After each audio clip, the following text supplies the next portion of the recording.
Hey, purpose pushers and go-getters. It's Coach Tamika here, your purpose pusher. And I just wanted to come on and give you a quick push of the day. Listen, I get it. Every morning, you are not going to wake up and just be ready to win. Like, you're not going to have every day where you just wake up and say, you know what, I'm ready to win today. There are going to be some mornings where it's just hard. There are going to be some mornings where it's going to be kind of difficult to set your intentions for the day. I don't care who you are. You can be the most motivational person ever. You could be a person that lives, sleeps, eat, drink, personal development, self-development, affirmations, and this stuff every single day. And yes, it helps, but there are still going to be days when it just don't come together like that. So what I'm here to tell you is that when you wake up in the mornings, you cannot wait to see what type of day you're going to have. People, you cannot wait. You have to decide. The key word is decide. You have to decide what type of day you're going to have before your feet even touch the ground. Why am I sharing this with you? I'm sharing this with you because even as a purpose pusher, I have my days too. Like, I'll be honest, yesterday was not the best day. I let my feelings and I let my emotions get the best of me. Before my feet even hit the ground, my self-talk had already, pretty much just told me my day wasn't going to be the best. And I'll allow it to stay that way. So I got a few tips on just how to get yourself out of that. Listen, number one, you have to set your atmosphere.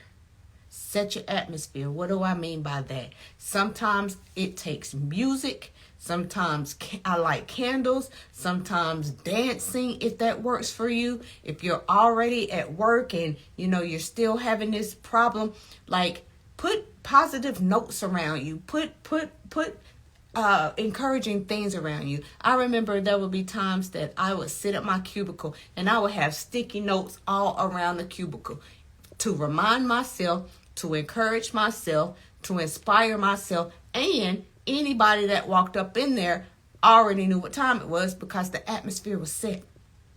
If you are in a workspace that does not have, that privacy so much, turn your headphones on. Put your music on. Play something that feels good to you. Play something that makes you feel amazing. That could be music. That could be some type of, sermon. Whatever it takes to get you out of that negative place. Whatever it's going to take to help you set the intentions for your day.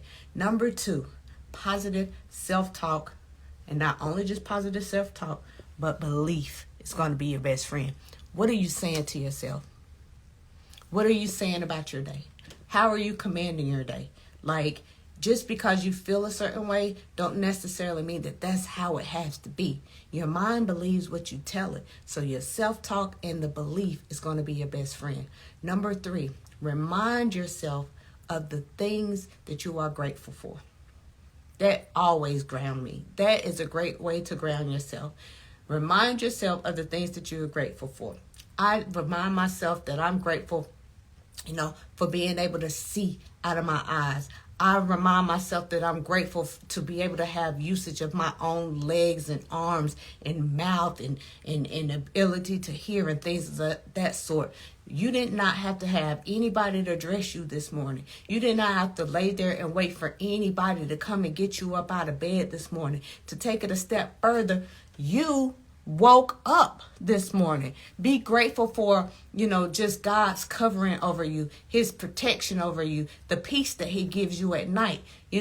Just because you lay awake, just because you go to bed at night doesn't mean you're guaranteed to wake up. You know what I'm saying? So be grateful for the protection, the things that he kept from around you, danger, anything of that sort. You were able to wake up this morning. Number four, focus on one thing at a time.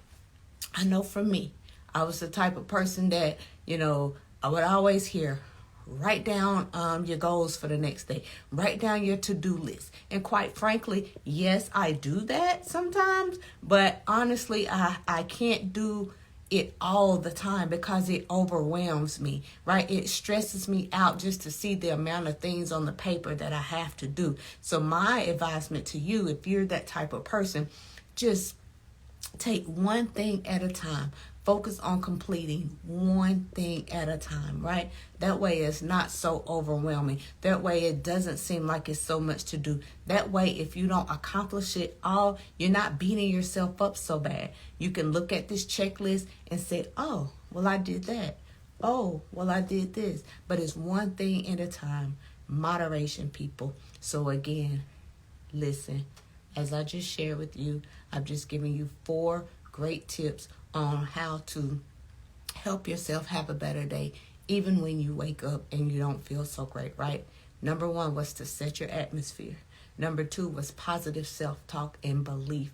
Number 3 is to remind yourself of the things that you're grateful for, basically gratitude. Number 4 was to focus on one thing at a time, just one thing. If you find yourself in this situation, like I said, you probably will, because you're not going to wake up every day just ready to slay the day, right? Let's just be real. But these are some key things that will be able to help you shift your atmosphere, shift the way that you see your day going, and help you to command it. Anyways, I hope you guys have a great rest of the day and an even better rest of the week. And listen, don't you sit up here and let yourself be prisoner to the person that you was yesterday. Don't you sit up here and let your feelings and emotions dictate how your day is going to go. You have the power to change that. You just have to be intentional about it. It's not always easy, but it is doable. Anyway, guys, keep pushing, and I love you, and I see you soon. Mwah.